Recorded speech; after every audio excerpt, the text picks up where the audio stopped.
Hello and welcome to the Franchise Marketing Show. This episode was recorded at the International Franchise Show at the Excel.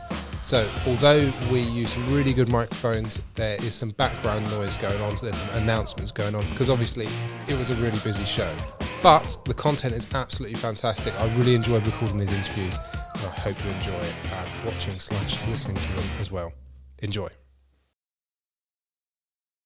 Hello. How are you? You all right? Hi Mark, I'm good. So firstly, just tell us a little bit about yourself.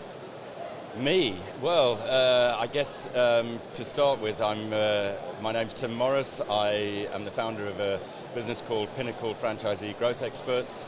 That was founded because of my experience in supporting franchisees around the world for the last 15 or 20 years, and also being in the franchise sector for, I don't like using this term, but nearly 40 years. Really? 40 years? Yeah, absolutely. Yeah. How old were you when you started? I emigrated to South Africa as a single person in 1981. So I was 21. Whoa. And I worked for the largest franchisee of the largest franchised hotel brand in the world, which was Holiday Inn. And I got to understand what franchising was about. You look younger than your actual age. Sorry? You look a lot younger than your actual age. I was like doing mental maths there. It's like, really? Yeah, I appreciate the compliment. Yeah. Thank you very much. That'll do. Yeah, cool. So you moved to South Africa? Yeah, spent 20 years in South Africa. My kids were born there.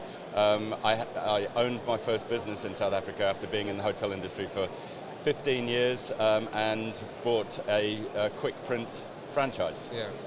And ran that very successfully for 5 years and sold it before we came back over to the UK. So I've got a few questions for you. What made you first want to go into franchising? That's my first question, so we'll go for that first. Yeah, okay.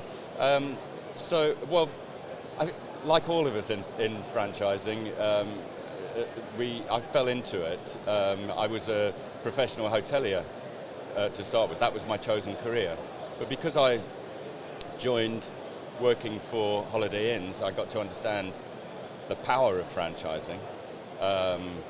In this particular case, a global brand. And interestingly enough, as a hotel company, we also got involved in franchising out our restaurants and bars and even our guest services area, like portering and transport to the airports, etc. Yeah. So we realized that we professional brands such as restaurants or bars could operate those brands much better than hotel companies could. Nice. And so I understood the concept of franchising, but then I had this yearning to have my own business. Franchising seemed the best option because so much of it is done for you. The business models are made, all the procedures are put in place, the marketing has been tested and works. All you've got to do is go out and get the clients, provide exceptional customer service and value using the model that's put in front of you. And it worked tremendously well for me. Is that something you do then, go back at some point? Everybody asks me that, Mark. Yeah. And I think about it probably at least once a day. Yeah.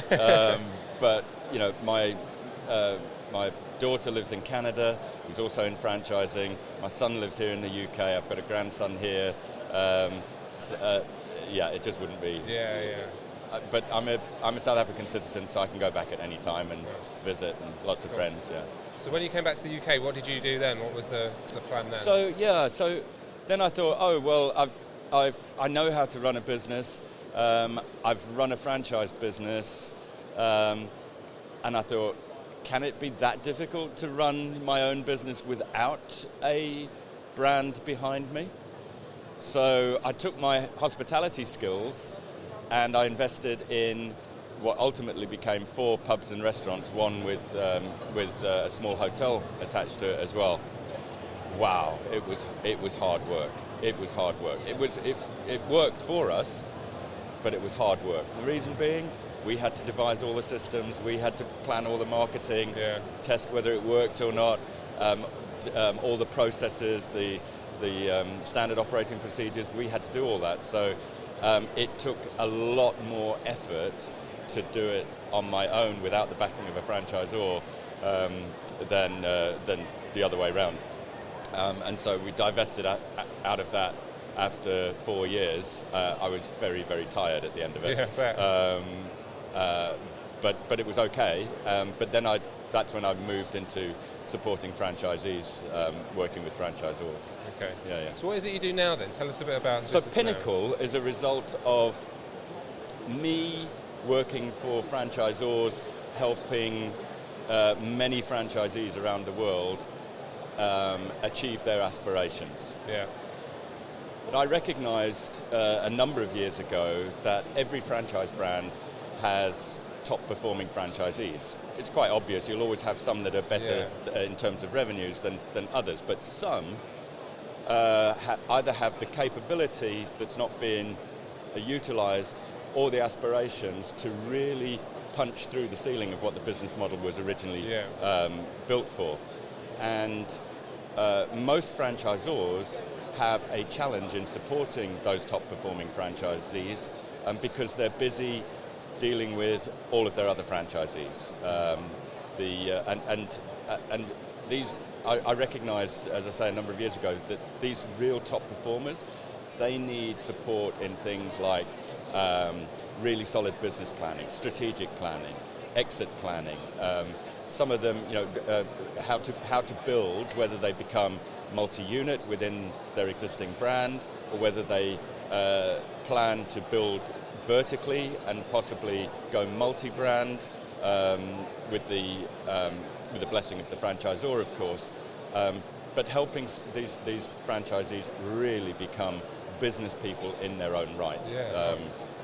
And it's really exciting to see those people really take off. Yeah.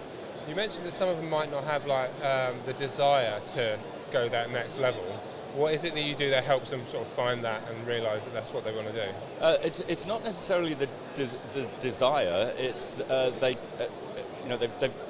just got to a point where they might still be on the tools too much. Ah, okay, yeah. Right, and that's a problem with many small business owners. So they've got to what they feel like is the ceiling. So, but they would like to do more. Very often, franchisors will find that these types of franchisees will not throw in the towel, but they'll leave the franchise, they'll sell and they'll move on to something else. Whereas they really don't need to. If you can support them and facilitate them understanding what it is they need to do to get to the next level, bringing on a team, bringing on an operational lead to take the day-to-day pressure off the owner, just becoming a and they might not have person. the knowledge to do that, or know, like they know, maybe you want to do that, but I wouldn't know how. I wouldn't know how, or I wouldn't be able to trust anybody else to do exactly, this. And all of the things that we hear and see online about leadership and everybody goes, we've got to do that, I fully agree, etc., etc. Actually, at the coalface, a lot of business owners, small business owners, are not doing it because they're scared to relinquish control of something which they have put their heart and soul into for the last 3, 4, 5 years, maybe longer. And we always think that nobody will do it as well as we can. I think that. Yeah, exactly. But actually, there's two things to that. Doing it as 80% as well as you can is okay. Even 70% as well as you can is okay, because it allows you the opportunity to go and create another 100%. Or you find somebody who is actually better than you. I guarantee there's better videographers out there than you, and that's no slight against you. It is just there's always somebody. It's just letting go, isn't it? It's just letting go a little bit. That's really interesting. Should we go to the quickfire questions? Yeah, sure. Cool. I don't know what these are. So there's a few. We kind of did this anyway, but what was your introduction to franchising? Yeah, we've done that one. If you were to be able to become a franchisee of any other brand, who would it be and why? If you were going to become a franchisee of any brand, who would it be and why? Of any brand? Well, the first one that popped into my head So I guess I need to say that is Mathnasium at the moment. Yeah. Cool. I'm watching John Preston and the team. Mathnasium entered the UK market. This is a real big plug for Mathnasium, isn't it? They entered the UK market 5 years ago, 6 years ago, I guess, maybe a little bit longer. And they're really starting to make a name for themselves under the leadership of the master franchisee, John Preston, and the team that he's building around him. Great brand, and it's serving a need in the marketplace. Yeah. Cool. Nice. Who in the sector do you admire or are inspired by, and why? John Preston. Okay, so this is somebody who a lot of people in the UK probably won't know, but a gentleman by the name of Dan Monahan, who is the founder of a company called Clear Summit Group over in Canada, and they have I think 6 brands within their stable now. But Dan's been in franchising for since the mid-90s when the internet became a thing, and the start of websites. And he founded World Sites International, which is now known as WSI, which built websites of small businesses around the world. I've had the privilege of working very closely with Dan for 7 years, and he's a great franchisor. He's an inspiration to be around, he's working in that sector for that long. Like, you must have to pivot all the time and like know the sector inside and out. You do. I had the privilege of doing the international stuff for 6 out of the 7 years that I was working with Dan Monahan, and that helps to understand what's going on in franchising around the world as well. South Africa, Australia, New Zealand, so many countries that and countries that I didn't necessarily visit, but was supporting franchisees in those countries, in Latin America, for example. It was really interesting. So you work all around the world then as well? I certainly can do. Yeah. How does that work? Like, do you like physically travel to those, or you? So most of it. If a franchisor wants me to work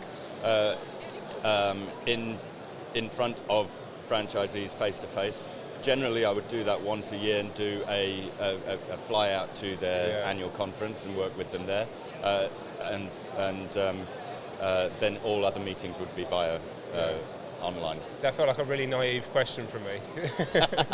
You're like, yeah, of course it is. Yeah, exactly. It's not hard.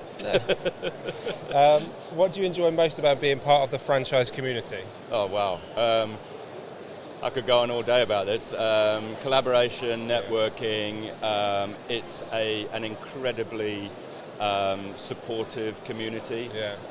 There's no other sector like it in terms of everybody being supportive of everybody else. This show that we're at today is testament to that. People are just helping each other. If a brand is not quite right for somebody who visits a stand, very often you'll find a stand referring an inquirer to another brand which might be suitable for them. So it's just incredibly. I love coming to these because every time I come to any of the shows, there's always people I know. And there's people I know from outside franchising as well. So it's just lovely to see people all the time. It's one of the reasons I always come. You meet up with either at a social event or walking around the show itself. There's just so many people to talk to. And you're always one of those faces where it's like, oh yeah, you're present all the time at these kind of things. Final question: what one thing do you think we should do? We as a sector could do. What one thing could we as a sector do to improve the awareness of franchising? Right. So this is something which I'd really like to get my teeth stuck into, and I think the sector should, and that's educating the younger people who are either leaving school, not sure what to do, or college, or if they're at university, especially if they're taking marketing degrees or business degrees, this type of thing. This sector is a great place for them to to start their business. And the sector could do with lots more young people joining it. Yeah. I think that's starting to happen now a little bit. I'd agree. Yeah. I'd agree. So when I left school, which was like 15 years ago now, like it was just like get a job or go to university. There wasn't anything, even like apprenticeships or anything like that. Yeah. And it was like 10 years later, it was like, oh yeah, I could have done that. Could have done it that way. As an option, yeah. Yeah, exactly. It was just like, the next step is uni, and that's it. So. Yeah, I agree. There's a big thing. It's a big piece that the sector needs to think about, how to educate young people, because we can't. Personalities within the sector, whether it be franchisors, consultants like myself or others, just going out and guest lecturing or talking to people, because we need to have a voice which is a narrative which is common across everybody about what franchising is. But we need to do it because there's so much opportunity for people. And what's the best way for people to get in touch with you? So they can contact me via my email is probably best, and I do apologise, it's a very long email address, but it's tim@franchiseegrowthexperts.com. Cool. All right. I'll put it along as the title there, and I'll put it in the notes as well. Super, thank you very much. Cool. Thanks very much for coming on the show. It's been great talking to you. Good to Thanks, see you Mark. again. Yeah, you Cheers. will. Thanks.